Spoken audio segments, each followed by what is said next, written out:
Welcome. In this video I'll show how you can quickly and easily get iPhone emojis on Android.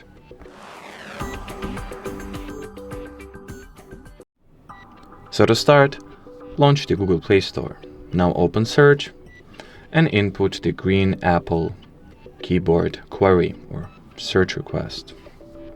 Green Apple keyboard, here it is. Now get this app downloaded and installed. Now launch the app once it is and set it up. So first we will need to switch this keyboard on inside settings. Next we will need to switch our preferred input method from Gboard by default to the green Apple keyboard, and we are all set.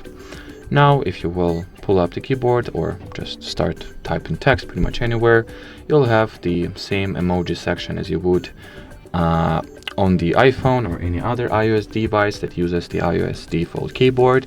And here are your iOS emojis, at least the icons for them. And well, as far as this video goes, that'll be it. So thanks for watching and bye bye.